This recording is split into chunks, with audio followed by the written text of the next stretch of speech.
It is a maiden edition of the program, and we want to say a very big welcome to you, our viewers. Thanking you again at this time, critically from me to you, saying welcome and thanking you for joining us. Well, today my guest is one who needs no introduction. He's not only a veteran journalist whose travesty in the media world had cut across so many areas of service as a journalist. Also taking cognizance of the fact that at another time he was also in the radio station working in the broadcast station. So it's a mix of him in the print journalism and of course in the broadcast journalism put together. But he is a man who had served, like I said, and at one time he was the president of the Nigerian Board of Editors and of course re-elected for a second time as Guild president. That's Nigerian Guild of Editors president. His past recent immediate service, if you want to recall, was when he served as the special advisor, media and publicity to the former president of the Federal Republic of Nigeria and commander-in-chief of the armed forces at the time, GCFR, President Muhammadu Buhari. But today, our guest, a veteran journalist of repute, renowned for his decency and of course what he presents and what he represents in the sector, speaks volume. It's a great honor to have as my guest today, Mr. Femi Adesina, officer of the Order of the Niger OON, as my guest. I say very big welcome, sir. Thanking you. Thank you for the honor to have you as my guest. Thank you. Thank you. Well, today as we speak, from your years of experience in this sector of ours and journalism put together, there is this allegation that the media in the reportage of their reports have failed this country. Do you agree with that? No, naturally no. I wouldn't agree. There is no institution that is perfect. Any institution run by man will always have its shortcomings. The media may have its shortcomings, but to say it has failed, no, that will be stretching it too much. I believe that in the evolution of Nigeria, the media has played its part and played it well, right from battle against colonialism to battle against military rule to involvement of democracy and to the entrenchment of democracy. The media has done its part and done it well. I'm not saying it has done it perfectly, no, but it has done its part, it's still doing it. There may be one or two shortcomings, there may be some bad eggs, but by and large, I'll say the media has served Nigeria well and is still serving well. Why I must commend your response to that, but let's take a cue from a statement you made, that you won't say that it has done its bit very well, but you will not say it has not done well all the same. When you say it has not done its bit well, like you think, what are you looking at? What comes to your mind? Not that it has not done its bit well, but that it has not done its bit perfectly, because we still find the media pandering to some primordial interests, to some other divisive interests, to maybe interests that are conditioned by pecuniary reasons and all that. The media has that. You still find them pandering to things that are not good for our country's unity. But the media has not failed. All right, let's look at the concern of regulation and control. Today, there is this perception that the inability to effectively and correctly put effective control or regulation in managing the media has become a hydra monster, a hydra-headed monster that has today remained a challenge that either government, either practitioners, even like you that has years of experience, and even we doing this job has still not got right? Yeah, the thing about regulation is that it is always good for any profession and even for the professionals. When you don't want to be regulated, it will even hurt you at the end of the day, because liberty that has no boundary will hurt the person wielding that liberty. So the media itself must subject itself to a measure of regulation so that those who step out of line can be quickly called back or disciplined. It's very necessary for any profession, media included. But today it is seen as a problem where we cannot adequately and objectively say that whatever report we see today in the media, it's so difficult for people to want to take the story hook, line and sinker, putting a question mark that can it be true? Unlike before, when whatever comes up on the media, a pedestal, is seen as not just sacrosanct, but it is seen as a referencing at any point. I saw it on TV. No, they said it on radio. No, the newspaper carried that report. But today, even at that, people still have this skepticism about the truism of what the media reports and what they say. Yes, a large part of that is caused by what is called citizen journalism. Citizen journalism, in which anybody that can get an internet-enabled tablet becomes a journalist. You can report anything, you can post anything, whether verified or not. It didn't used to be like that. The media used to be quite professional, in which you don't push out anything you have not verified. You don't push out something you have not balanced. But with the advent of citizen journalism, all that was thrown to the dogs. That's why you have so many stories that you cannot vouch for. If you read something online today, you will have to wait till tomorrow when the traditional media will come out to authenticate it. So that's a problem we have. But as a respected practitioner, does this bother you? Does it give you a thought for concern that, look, there is a need to really put things in the right perspective? It should bother anyone. It should bother anyone. There are some things I read online, and due to the benefit of practice and experience, I tell myself I have to wait for other respected media to corroborate this before I believe it. And at the end of the day, you find that those things are never corroborated. So the onus now is on the consumer of media affairs to be discriminate in what they accept. I want to quote you, Wilson. Yes. To be discriminate in what they accept. Yes. But it calls to question our integrity. It calls to question our honor. It calls to question our competence, our capability as practitioners of the media, when the consumers or the society that must see us as the reference point of reportage is being questioned with integrity. Yes, but it's that same society that is causing a large part of the issue, because citizen journalists belong to the society. They are the ones who just post anything. You just, because you have an internet-enabled tablet or platform in your hands, you just type anything and you post it. They are part of the problem.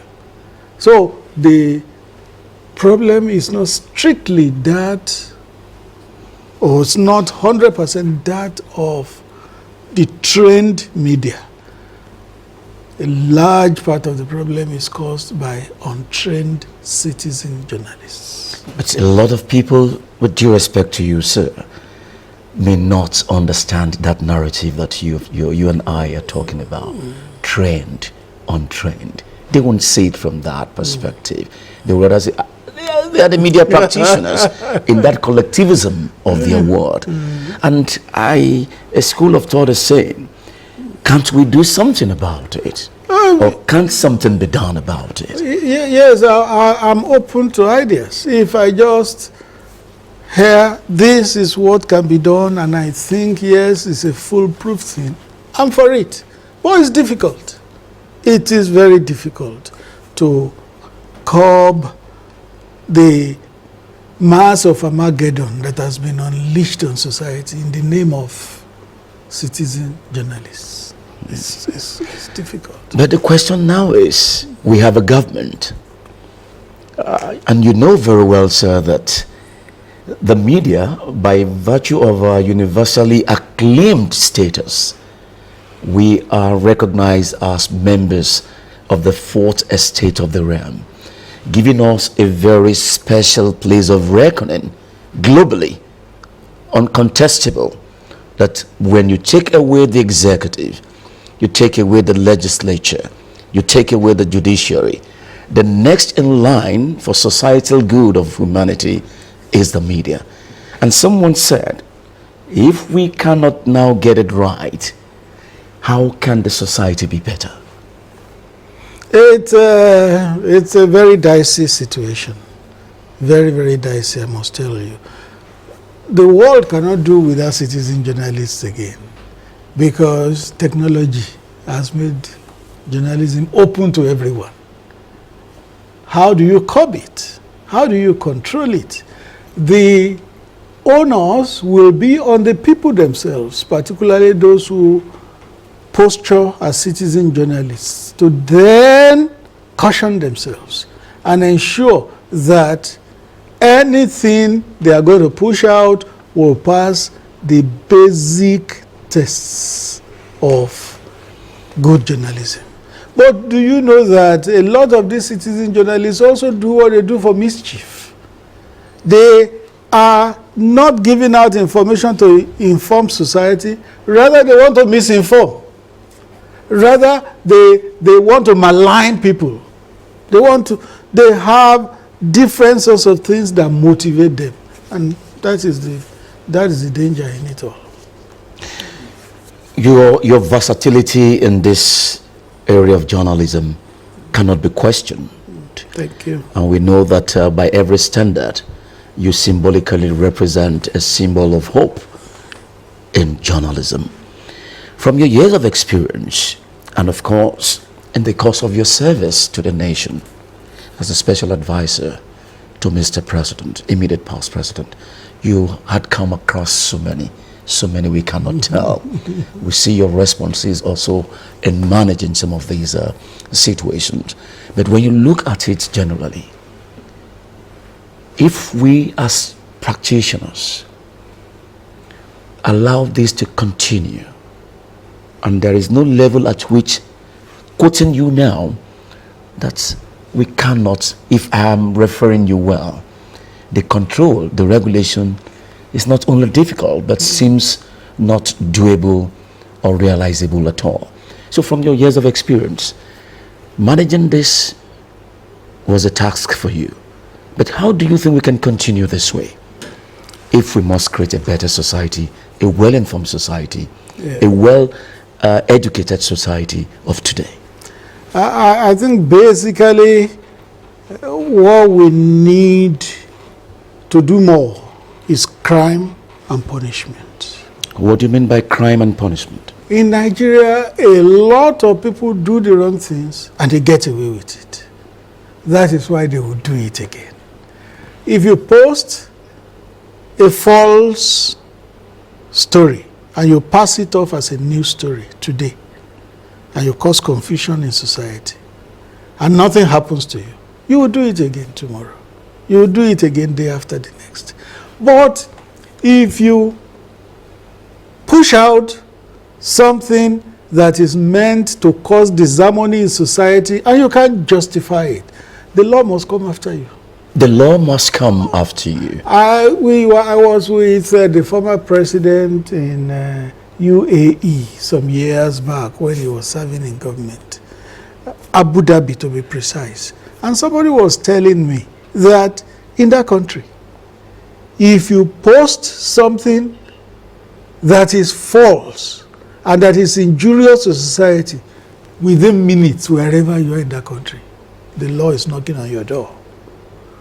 Does it happen here? The law is knocking on your door. They are knocking on your door. We'll come back to that. Because they will trace where that report came from within minutes. Okay, we'll come to that in a minute. Let's just quickly take a break here, and we'll take it from that key point. All right, we'll take another break at this point. We'll be right back after this time out.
All right, it's good to have you back again. If you're just watching us, it is Issues and Trends. And today in our maiden edition, we're looking at how the media can best be regulated for the good of humanity or the society.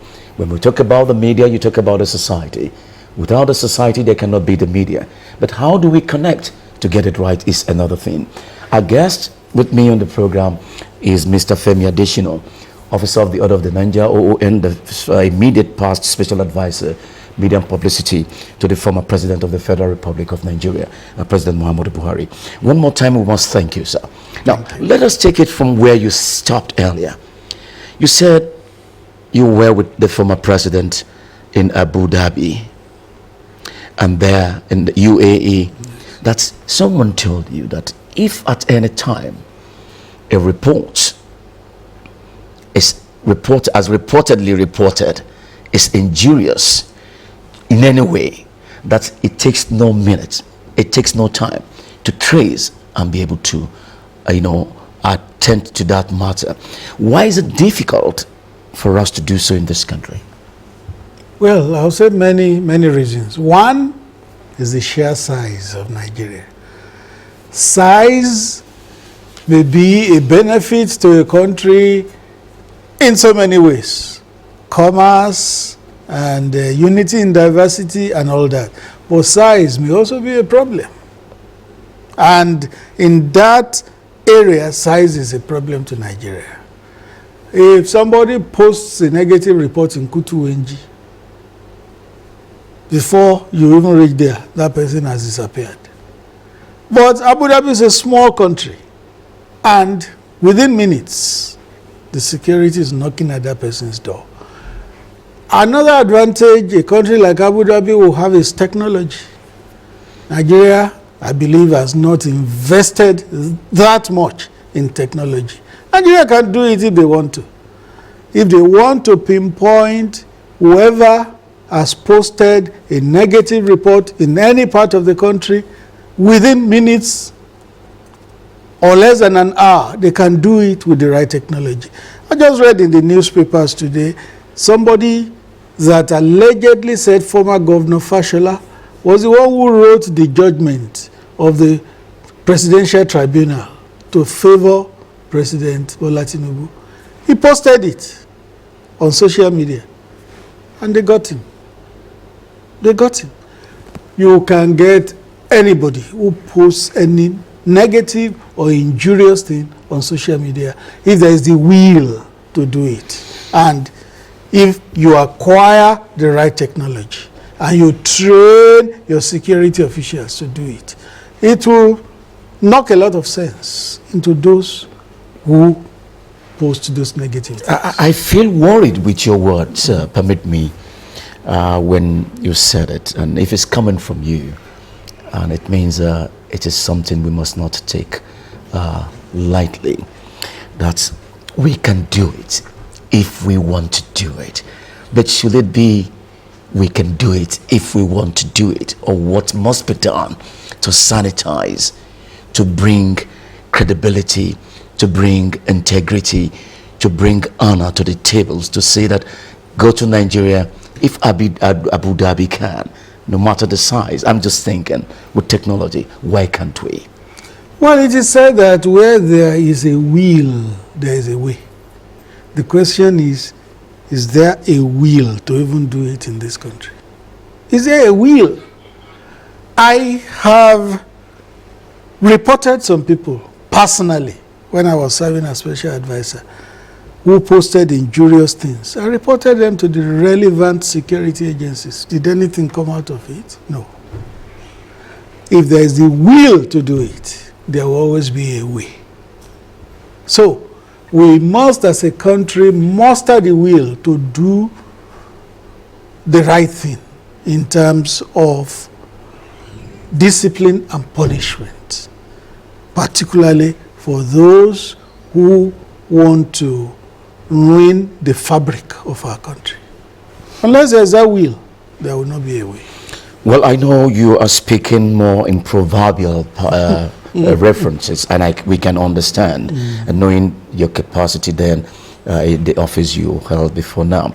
But let us come back to the fact that, sir, given this, some said to me that we can still look at the place of legislative angle to it, where we have the legislature, coming up, with bills or rules and regulations that could possibly, that's my words, correct, guide this imbalance that is not giving us that honor that is due in this sector. You know what has happened to those who attempted to champion such legislation in the past? They were taken as enemies of the people. Those who had mooted the idea of monitoring or controlling the social media in one way or the other, you know what they branded them? Oh, they want to muzzle the press. They want to muzzle freedom of expression. And so, they will pit the public against such legislator who brings up that idea. And you'll find that after some time, they will withdraw their legislation and hide their heads. So it's difficult to do through legislation. Legislation is good because that makes it punishable. If there is a law that has said, don't do this, and you contravene it, then it becomes punishable. Well, I believe we even have enough laws already. So said someone. Yes. Nigeria, in the books. In the books. We have so many that even applying some of them alone will still bring some sanity. Exactly. That's the inability to not interpret it. We are not lacking in laws. Someone said that. We are not lacking in So laws. we're only lacking in what do we say now? Well, I said where there is a will, there is a way. The will to use those laws and punish those who infringe on those laws. So can we say we can hold government accountable for not doing what should be done if they are not given the will, the political will? Because people have always been stressing that point, and gets me worried that why must government wait? When government, someone said to me, after God, next is government. So that tells you the enormous power that governments wield if they want to do. Why mustn't they do that? Can we hold them accountable? Well, I told you that while I served in government, I reported 1 or 2 people to law enforcement agents, and nothing got done. Were they above the law then? Did we say they're above the law? No, they were not above the law. It was just the law that didn't want to go the whole hog in dealing with them. They could deal with them if they wanted. But this is something that has become detrimental to us. It is detrimental.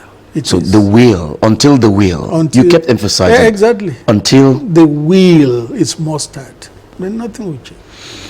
Now, you said something here, sir, with due respect again to you. You mentioned the fact that even the practitioners themselves, you talked about primordial interest.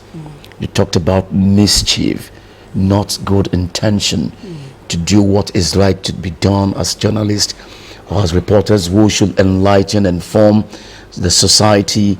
But I know that we are supposed, in our agenda setting role, we are supposed to give society issues that will guide, tailor, and direct good collective will. So where do we get this mischief? How do we interpret this mischief, this primordial interest, or not really wanting us, not getting it the way they should get it? Well, there is what we call proprietorial interest in the media. Once you see a newspaper and you see the slant of its reportage, you already know the interest of the proprietor of that newspaper. Once you hear a broadcast station and you see where they are taking their news story from, you already know the interest of the proprietor of that station. That is, it is there. It is a reality in Nigerian media. Primordial interest will always be there. Proprietorial interest will always be there.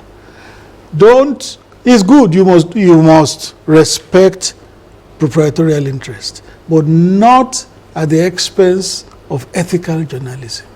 Not at the expense Not of at the- ethical Not at the journalism. expense of ethical journalism. But that is where we are today. Yeah. Just see how newspapers slant their stories. Find out who owns this newspaper. You already know that it's serving maybe the political interest or the judicial interest or the social interest of the proprietor. That is You the were, reality. you were at one time at Vanguard newspaper. Oh, yes. You were also at another time at the Sun Oh, newspaper. yes. You were also at another time at, I think, the Concord, if I'm correct. Oh, yes. The And you also served even here in Radio Lagos. Yes, Our yes. own Radio Lagos. Yes. In all of these years of And your I served experience- at LTV. You also served at LTV. oh, This was amazing. why I did NYSC. Did you NYC here, sir? Yes, yes. Oh, that says a lot about your person here. So, but in that time to now, what has changed? Was it at that time, in these your respective areas of services, to now, with what we see, what has changed? What are we getting wrong? What No. can't we be corrected? I'll say, yes, there's a lot of evolution in media practice. Because I served there in 1986. 86 to now is 38 years. You served here in Lagos Television. Yes, that's some 38 years ago. You can't compare the media 38 years to today. There's a lot of evolution in terms of technology, in terms of personnel, in terms of reach of the different news medium. A lot has changed between then and now. Particularly, everything you report goes into cyberspace now because you must leverage on technology. In the past, if you fed a story into public domain, it was just limited maybe to Lagos area. But now, once it's on the internet, it becomes global. So a lot has changed in 40 years in the way the media is done. But I'll say for good. I would not say everything has been negative. No, no. There may, in terms of personnel, I'll say yes, we may do more with committed journalists, not people who are doing Committed journalists. Yes, not people who are doing the job half-heartedly. You know, a lot of people, not just in journalism, in almost all professions, are just there saying, let me stay here until something better comes. It's in all professions today. So, that is a development in journalism between then and now. But I'll say a lot is better. All right, we take another break at this point to conclude when we come back with my guest. And of course, when we come back, we'll be taking a look at what he said, the ethical conduct of journalism that we have lost today as against the conflict of that interest, the primordial interest which today has relegated or rather put in negative perspective the trust and confidence in that which people should trust with confidence in the way we report as journalists today. He said, what has changed, I did ask, and that what has changed is what we're saying. We'll come back to that when we return.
Well, still very much here wherever you are watching us. With me is Mr. Femi Adesina OON, and of course sharing his thoughts and views with us on that which is his own area of professional calling, looking at how we can manage, regulate, control if possible, or rather see how best practitioners of the media should best do their job in the way it should be done, to give that integrity, to give that ethical conduct, to give that honor, to give that dignity to that profession, which today is not where it should be when we look at the negativity, the import of the wrong perception that people see the media with today.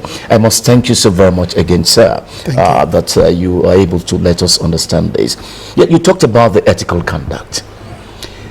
And my concern, like the concern of every other practitioner, where we do not have ethical conduct again, it is as good to say that such profession has lost its merit, its integrity, its totality of its existence as an institution or an entity. It becomes a problem. Yes. And indeed, this is a concern. What do we do? Well, when you lose ethical conduct, ethical essence, the profession goes to the dogs.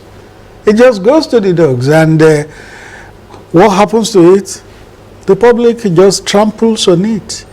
The journalist has no regard. He has no respect.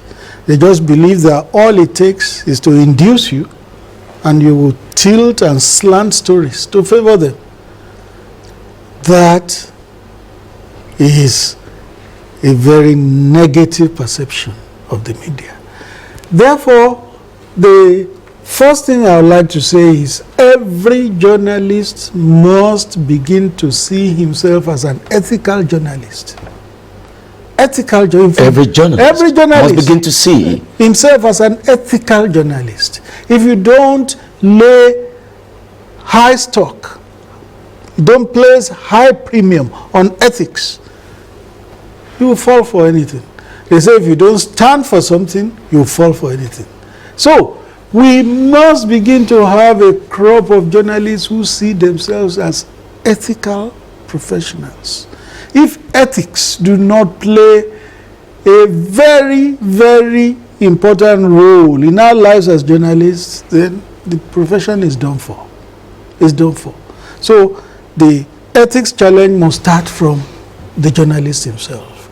And then it must also go to those who run the media houses in terms of at the leadership level. You know, we have the directors of news, the general manager news, this and that. Those who are at that upper level must be part of the ethics train. Otherwise, a reporter will come, do an ethical report, they will twist it. Do you know that at times a reporter files a story? What comes out is completely different. It will have been turned to favor some other interests. So, ethics must also permeate that upper level. And then the ownership. Ownership must not see itself as I own this so I can use it for any interest. The ownership must know that there are rules, there are principles that guide the profession, and they should let the professionals do what is necessary at all times. There are some proprietors that are good. They let you do the job. But there are some that are overbearing. This is what I want. This is the direction I want to go. And that is the direction you must go. Those ones are not good for the profession. So it is very, very important that every stakeholder along the chain begins to value ethics in the profession. Is it at that time we will get to the place we call Uhuru? Or can we ever get to that place when we can now say Uhuru? We will get near there. You know, we may never be able to get to that point when we say Uhuru, but we will be near there. Near there. There will always be challenges one way or the other. But we will be able to hold our heads above the water.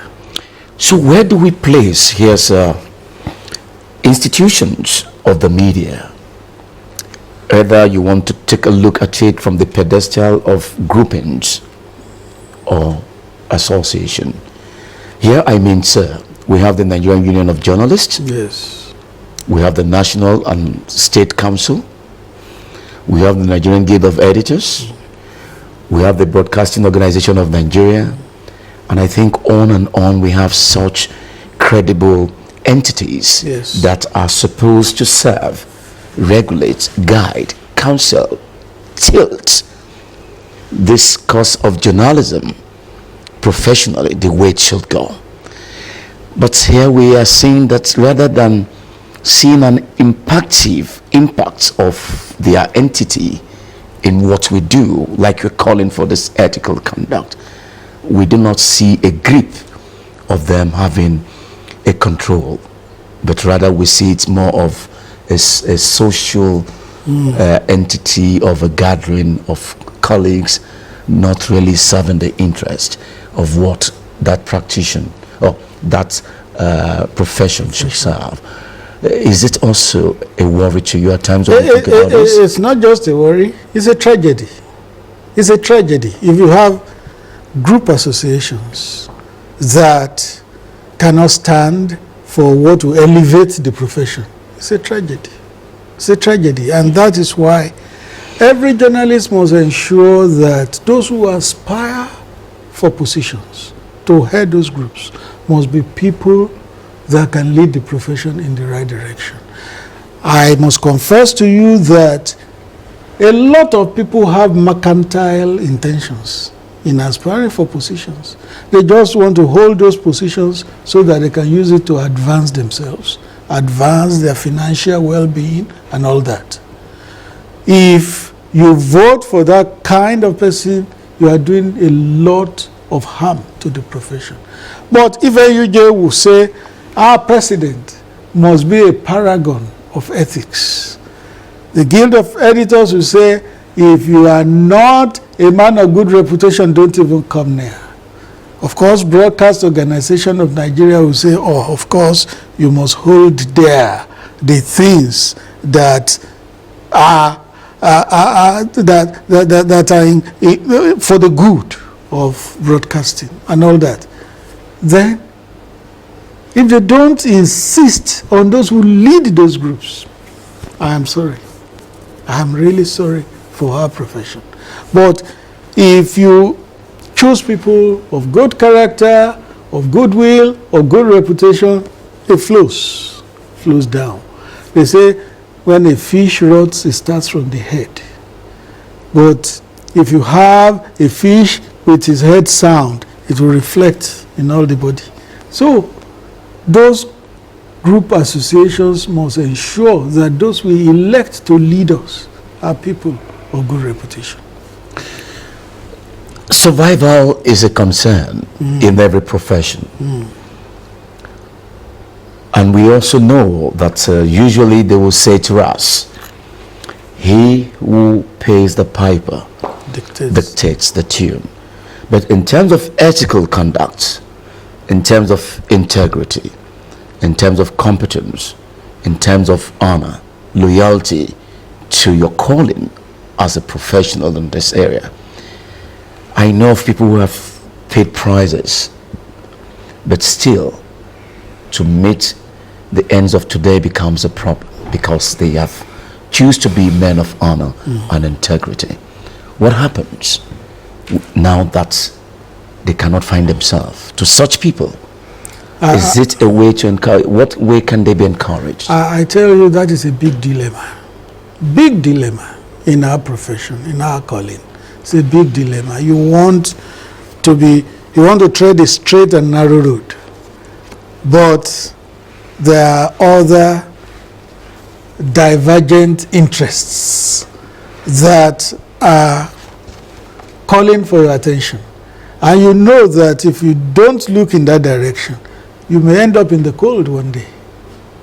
It's a big, big dilemma. And what I'll say is that anybody that will own a media house must be somebody of proven competence in terms of funding.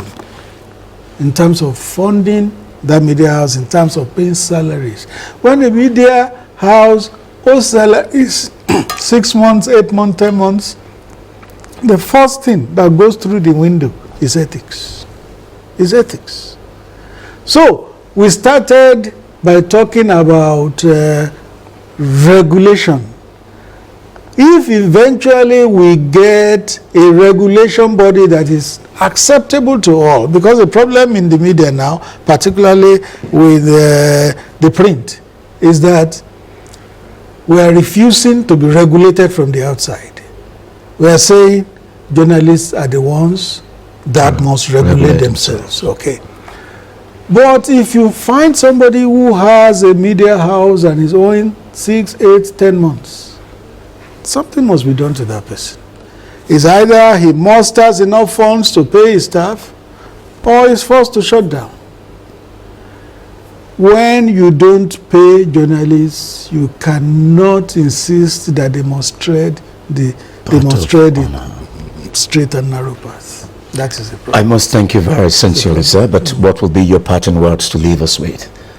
You're short. Yes, I would just like to say that Nigeria, it's a country that has very good professionals in all fields.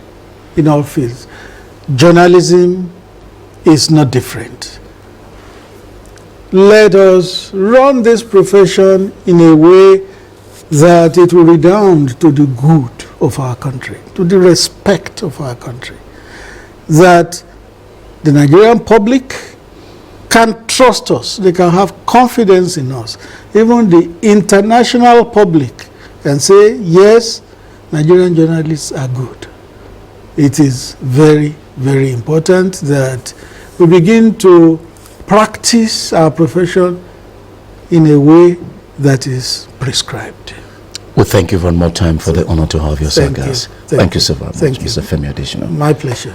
Thank you. Well, viewers, we must thank you again for today, looking at the discourse placed on for our concern, and let us see that with what has been said, maybe we could always see the need for us to work better and make a variation from what we do henceforth to give credibility and honor as professionals in whatever we do.